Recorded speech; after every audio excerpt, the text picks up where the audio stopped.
Yeah, another exception to exclusive rights in musical works is under the Audio Home Recording Act.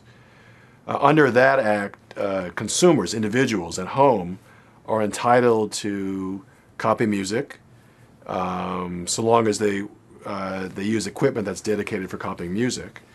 And the act provides that no infringement claim can be filed against them for doing that. So that act basically it came about with the advent of digital audio recorders. Those were being at some point in the 80s, those were being produced in Japan, and the producers of those devices wanted to sell them in the United States. The record labels were very concerned that if people bought digital audio recorders, they would use them to make perfect copies of songs, sound recordings, and that would really hurt the market for CDs. But it was uncertain whether, under existing precedent, whether using a digital audio recorder to make a home copy of a song would have been fair use or not.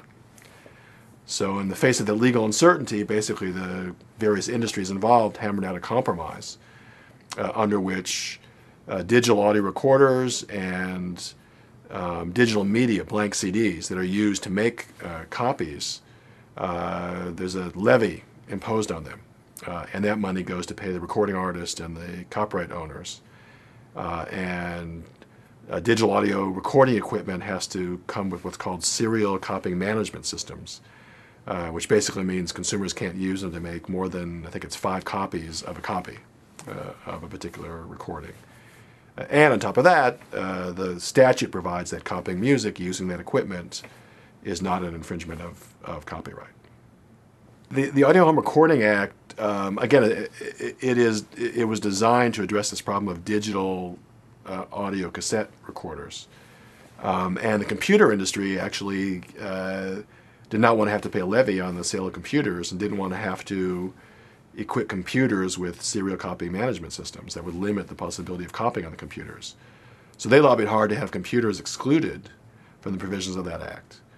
So it's somewhat controversial, but pretty much accepted that if you copy music off the internet using a computer, that does not fall within the privilege of the Audio Home Recording Act. And today, of course, people use computers to copy music. They don't use digital audio cassettes. So pretty much, there's some minor exceptions, but pretty much the Audio Home Recording Act is a dead letter because the technology has moved much beyond that. So today, of course, the primary threat perceived by the recording industry is not from digital audio recorders, cassette recorders, rather through massive peer-to-peer copying of music over the internet using personal computers.